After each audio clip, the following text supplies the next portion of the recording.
Texas finally learned 900 days after the signing of the Emancipation Proclamation that they were free. However, this Juneteenth, I have to say, is a little different. Today, it is black voices that are telling the rest of us in no uncertain terms of the sustained existence of systemic racism. I will be visiting Friendship Baptist Church with my dear friend, Pastor John Taylor, later today to speak at length on the meaning of Juneteenth to our efforts to make New Jersey a leader in breaking down systemic racism. But this is, for many, a day of celebration and liberation, a day to celebrate the strong culture and connections of our black community. It is something for all of us to celebrate. And this afternoon, I will also be joining advocates and lawmakers for a significant announcement in our efforts to do right by our environmental justice communities which are the homes of predominantly black and brown residents who have been living under the disproportionate impacts of pollution for far too long. Now, for a moment, looking past this upcoming weekend, on Monday, we'll take our next step in stage 2 of our restart and recovery, as our hair salons, barbershops, and personal care businesses will begin reopening their doors. And I know a lot of folks are looking forward to getting a bit of a trim. My appointment is scheduled for a week from tomorrow, Pat, in case you're wondering. However, we must be mindful that as we take each step down our road back, the risks increase for COVID-19 to spread if we do not take personal responsibility. Remember that notion, common sense for the common good, not just for yourself or your family, but for the rest of us. We have given personal care businesses specific guidance meant to safeguard both clients and staff and greatly lessen the threat of exposure to COVID-19. And we ask you to take every precaution as well. Remember to wear your face covering and to keep your social distance. Continue to wash your hands with soap and water or use hand sanitizer. Let's keep our common sense for the common good, as I mentioned. If we do, then we don't have to fear that a reopening may lead to a new outbreak, and more importantly, we can begin to think seriously about when and not if we enter stage 3. So keep up with everything that you've been doing, folks, which has already gotten to us to this point of extraordinary progress. Great work, everybody, but our work is far from done. Before we turn to the overnight numbers, a couple of comments.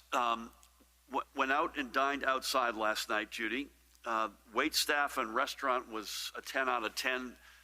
And I'm not talking about when you're at the table having your dinner, where people clearly, including yours truly, had my mask off, but a paucity of masks on people who were just walking through, including folks who are role models. And so that's something I'm going to hit again. I think we need to hit harder. I think on Monday we're going to come back to that theme. But face masks really, really, really make a difference. And secondly, we have done inside stuff before. So we did, obviously, essential retail never closed. We've now opened up elective surgeries that are inside. We've opened up all retail. But this is going to be, the salons and barbershops are going to be our first step with largely sedentary indoor openings. And so we're going to have to be really, really careful, folks, on this one. So the entities, the businesses are setting themselves up. They know exactly what they need to do, but everybody has to approach this with a sense of responsibility, that not just for themselves, but for the greater community. Unrelated completely, I had a really good call this morning with a guy who's been really good to New Jersey, and I want to give him a shout out, the Secretary of Veteran Affairs, Robert Wilkie. He was checking in on us. I thanked him for his enormous help, both not just in our veterans' homes, but the surge teams that they put into our non-veterans long-term care facilities, and I thanked him for that. And he wanted to make sure that I knew that in the awful reality of a resurgence of this, that they would continue to be there for us. So I want to give Secretary Wilkie a particular shout out. He's a good man, and he and his team have been there in our hour of need. So let's go, if we could, to the overnight numbers. We received 516 positive test results. That pushes the statewide cumulative total to 168,496. Spot positivity, this is from samples taken on June 15, was 2.5%. The statewide rate of transmission is 0.7. These two metrics, as Judy and Tina know far better than I, both spot positivity and rate of transmission, or RT, are our best measures for tracking COVID-19 spread and recognizing early on potential trouble. Where both of these numbers sit today tells us that the great work millions of you have done so far to crush the curves has been working, and that we need to keep at it. I looked at the county lineup, and I think virtually every county was at 1 or lower overnight, and we've got to keep it that way. We can't allow this to flare back up again. We need to keep these numbers as low as possible in order to continue on our road back. But to make sure these measures and these numbers are meaningful, and for us to have the most accurate data to determine the dates of our next steps forward, we also need to get our testing numbers as large as possible. So again, I encourage you all to go to get tested. Go to covid19.nj.gov/testing to find a testing site near you. We have the testing capacity. We have literally hundreds of locations. There is no reason not to get tested. I've got a call after our gathering here today with Admiral Giroir, I think with both Pat and Judy on with me, to talk about where the community-based testing reality is going in this sort of 3.0 next generation. Again, everybody get out there and get tested. And as more and more residents are getting back out, the importance of knowing whether or not you are carrying the coronavirus that causes COVID-19 increases greatly.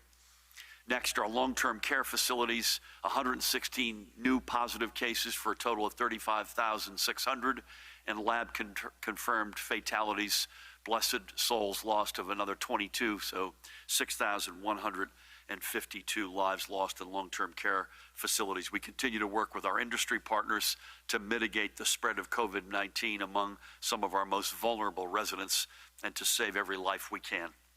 Turning to hospitals, the number of patients being treated for COVID-19 decreased again to 1,177. There were 15 patients reported in field medical stations. The number of patients in intensive care is 286. The number on ventilators is 231. And both of these numbers, both ICU count and ventilators, are down significantly from yesterday. Our hospitals admitted 61, you can see in the lower left, COVID positive patients, while 108 live patients left our hospitals. Across our healthcare systems, we continue to see the numbers we want to see in terms of new and total hospitalizations and increasing numbers of empty ICU beds and unused ventilators. These are all really good signs that our hospitals are past the worst, yet remains fully capable of caring for those who are still coming through their doors. And let's keep this in mind, that there are states which are now reaching their peaks. A few weeks ago, we were the outlier in terms of the tremendous impact COVID-19 was having on our state. And now we're an outlier in terms of how well we've done to stem the tide. And that's all on you folks. You have done that. This proves that our work to save lives by putting a premium on social distancing and face coverings and washing our hands with soap and water and taking data-driven, science-focused, and responsible steps forward was the right path. And as we work to stay on our road back, we're also going to stay on that parallel path. And we have to. Even with the continuously dropping numbers of new cases, we are still a top 5 state in terms of overall hospitalizations and fatalities per day. And this is why we must all keep up with the social distancing, the face coverings, the washing hands with soap and water. Today, we are reporting the loss of another 37 blessed souls from our New Jersey family to COVID-19 complications. Our statewide total is now unbelievably 12,835 precious lives lost. However, and a quick note here, we know that there are many others who have died throughout this pandemic who have not been counted officially among our COVID-19 related fatalities. Judy and I spoke about this literally yesterday. This could occur for a number of reasons, including that a COVID-19 test was never performed, even though the underlying symptoms and causes of death point to the fact that an individual did in fact have COVID-19. As our fellow states have grappled with ensuring a complete picture of the grim toll of COVID-19, so has New Jersey. And for more than a month, our friend Dr. Ed Lifshitz and his team at the Communicable Disease Service have been carefully analyzing thousands of death certificates to identify those residents whose passing can, with a high degree of certainty, now be attributed to complications from COVID-19. Next week, I think, Judy, these residents will be recognized alongside our confirmed COVID-19 losses. And as we do this, it will increase our overall toll significantly. We do this with no sense of pride, but with a sense of duty and closure, and we must. And I want to thank Dr. Ed Lifshitz and his team for taking on this solemn task. Now let's remember, as we do every day, several more of the blessed New Jersey souls lost to COVID-19. And today is an extraordinary and unthinkable tragedy that befell one family in Belleville. Here are Luis and Libia Urhiles and their son in the middle, Luis Marcelo, lovingly called, by the way, Mashi. They were immigrants from Ecuador who had called the United States and New Jersey home for nearly 40 years. Luis and Libia were married while living in Ecuador, and this year would have been their 60th wedding anniversary. Together they had 9 children, 6 daughters and 3 sons. They both enjoyed traveling back to their native Ecuador to visit the family who remained there. But their favorite times were spent with their children, and 20 grandchildren and 15 great-grandchildren. They taught their children to be humble yet straightforward and to never lose faith, even in the toughest moments of life. Their son, again, Mashi, who's in the middle, was 17 years old when the family arrived in Belleville.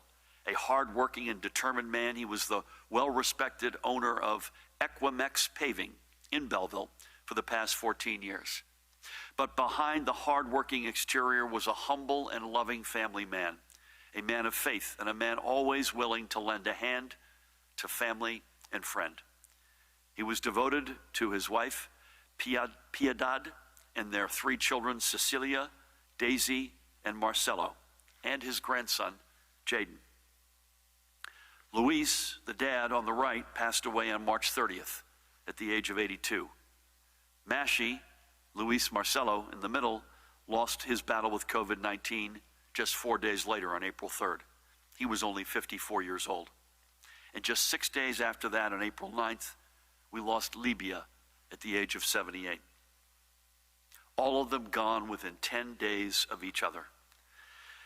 They leave their surviving children and Marcelo's siblings, Rosario, Milton, Nube, Rolando, Lupe, and Sandra. And I had the great honor of speaking with Sandra yesterday for this extraordinary conversation about this extraordinary family tragedy.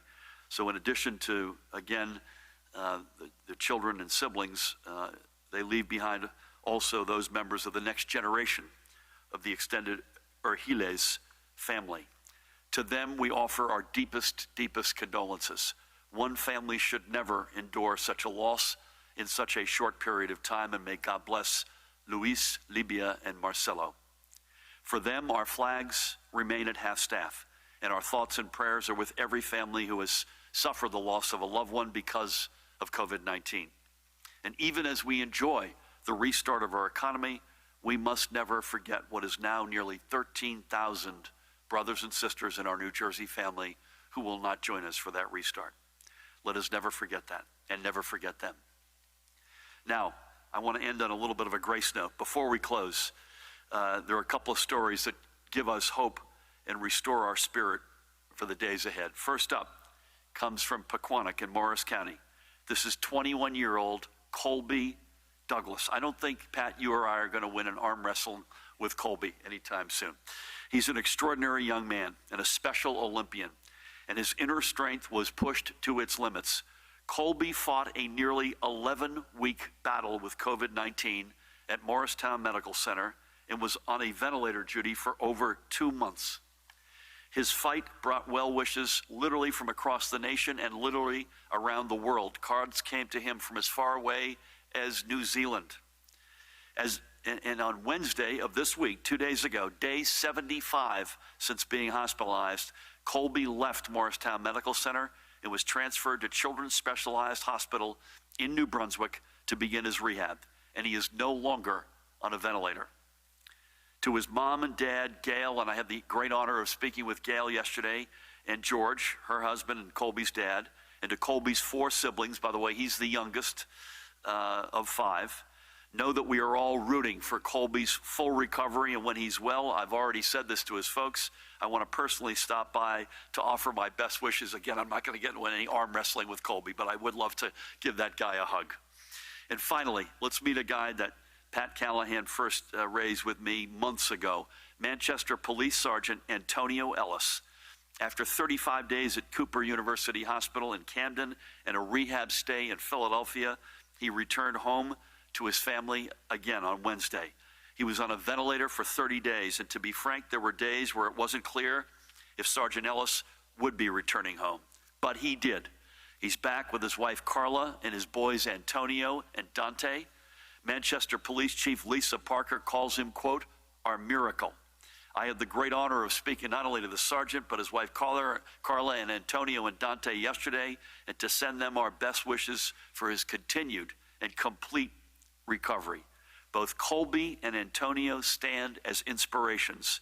They both defied the odds. In many ways, they epitomize this state, the singular state, Jersey, our Jersey spirit, because we have always punched above our weight and defied the odds from moment one, and we continue to every single day, and you've never seen it more clearly than during this incredible, awful pandemic. With that, please help me welcome the woman who needs no introduction, the Commissioner of the Department of Health, Judy Persichilli. Thank you, Governor, and good afternoon.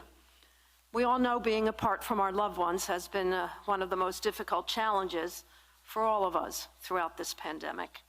We recognize that this hardship has been particularly difficult and stressful for those living in a long-term care setting and for their families.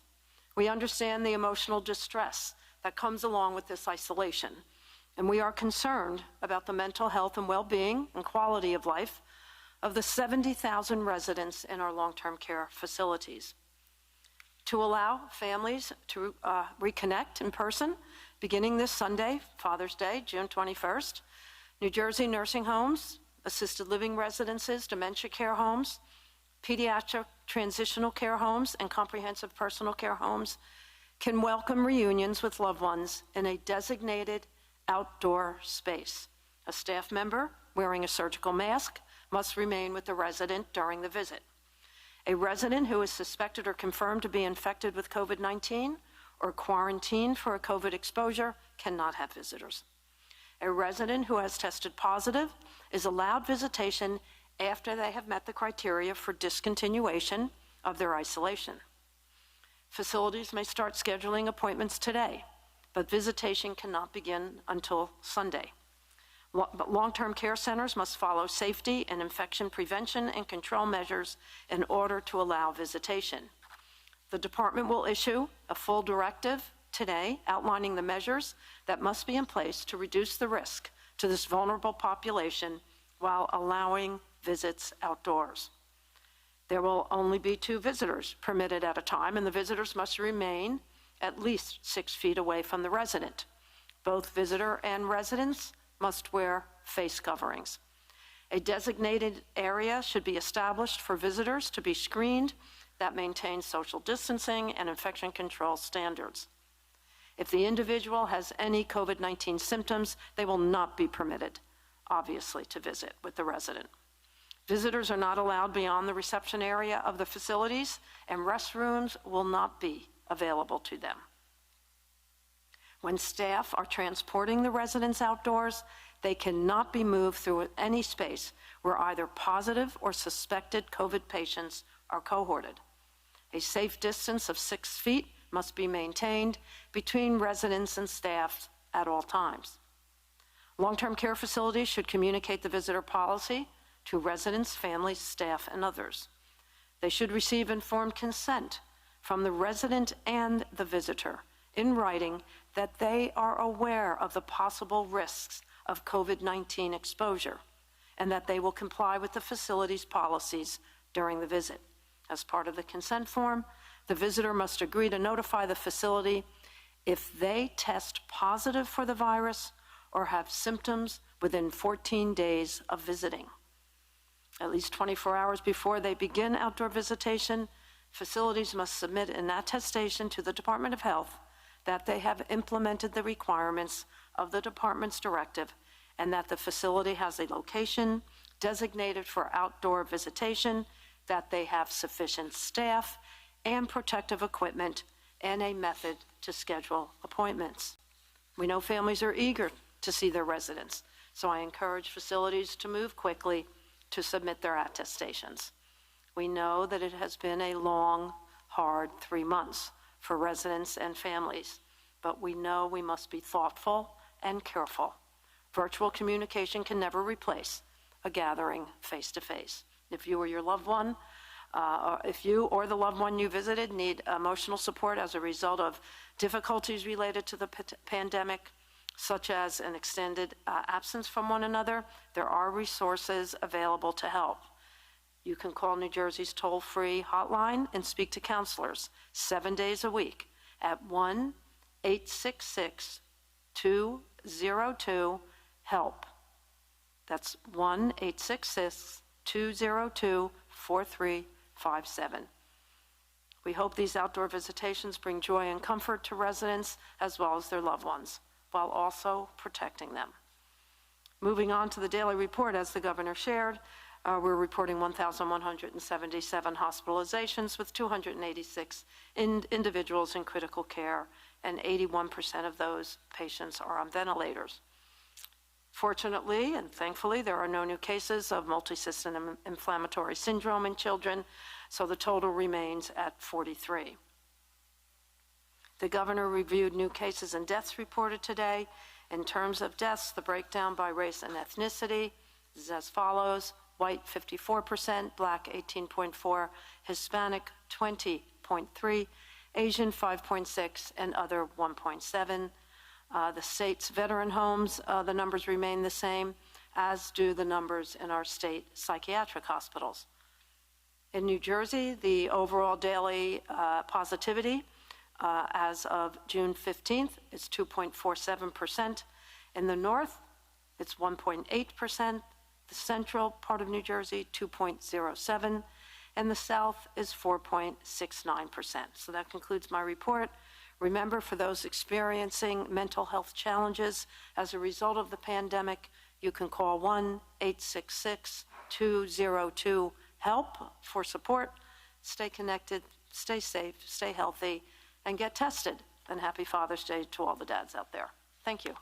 Amen to all. Again, 1-866-202-HELP. And I know there's a lot of folks out there who are going to welcome and are thrilled to hear the news that they'll be able to, at long last, have a very highly protocoled, but a visit with a loved one. So thank you, Judy, for that and for all. Pat, as I turn to you, I wanted to also give a shout out to a very dear friend, Janet Toro. I heard from Janet's a big environmental activist, but she's also very prayerful, and she knows the Ellis family personally. And I said, when she raised Sergeant Antonio to me, I said, believe it or not, I actually have known about him for a while, and I've been praying for him, but I want to give Janet a shout out too. How are we doing overnight, Pat? Any news to report? Thanks, Governor. Good afternoon. Generally pretty quiet. There was 2 executive order compliance issues overnight. One in Paterson, where Paterson Police Department responded to an open tavern. They were cited for the EO violation as well as several ABC violations. And in Newark, an altercation led to, aside from a simple assault, for the one subject spitting on the other, claiming to have corona. With regards to events around the state today, there are 28 gatherings, which is a combination of both protests as well as Juneteenth celebrations, which The Rock is monitoring, and we trust, as it has been over the past several weeks, that they will remain peaceful, and I certainly appreciate that. And lastly, if I can take 2 seconds to wish a happy Father's Day to the retired Jersey trooper, my father, who is greatest role model in my life, and certainly a happy Father's Day to you, Gov, and to all the dads out there. Thanks, Governor. Thank you. Likewise, Pat, to you. I know your mother is still celebrating her birthday, so you have to squeeze in something for your dad for Father's Day here, but God bless him, and God bless all the dads out there. I think we'll start with Elise. Before we do, Matt, just to say, we have a White House video conference on Monday, as we usually do. I believe that's scheduled for 11, so we're going to be here, I think, at 2:30. If I got that right, Mahan? So we'll see you here at 2:30 on Monday. Elise, good afternoon. Good afternoon. Do you have any response to a letter from the Senate Republican caucus today asking why the administration hasn't distributed $1 billion in CARES Act funding, particularly to small businesses? Also, do you have any updates on the state of your borrowing plan? Have you had any recent discussions on the matter with the Senate President? And if so, what can you tell us? And finally, your administration took court action to compel 2 towns to follow your orders on restaurant operations and high school graduations. Do you believe the message got out to other local officials who may have been planning similar actions, or do you expect that more will try to reopen on their own? Thank you. Thanks, Elise. I have no reaction to the letter from the Senate Republicans because I haven't seen it. But if it's related to CARES Act money, Matt Placken has just joined us. Matt, good morning. It is overwhelmingly likely that we are still seeking the proper guidance from the federal side to be able to disperse those monies. Matt, would you add anything to that? Yeah, and I would note that we presented the legislature, including in a private briefing, the Senate Republican leadership with a plan for the CARES Act spending, and are awaiting their feedback. So we'll give you more on that. Again, I haven't seen the letter. So borrowing plans, we had a leadership meeting a week ago today. We've been back and forth. I don't think I've got any new update on the Senate side. We need them to act sooner than later.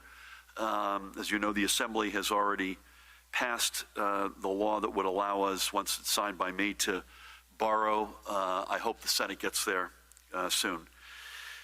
So you never say never, Elise, on your third question. In the sense, I'll probably say yes. We made, we won a court case, and therefore everyone went away. You never say never, but we're not aware of, and I assume the 2 communities you're referring to specifically were Asbury Park, as it relates to indoor dining, and Wayne, as it relates to graduations. And in fact, in both cases, we did win.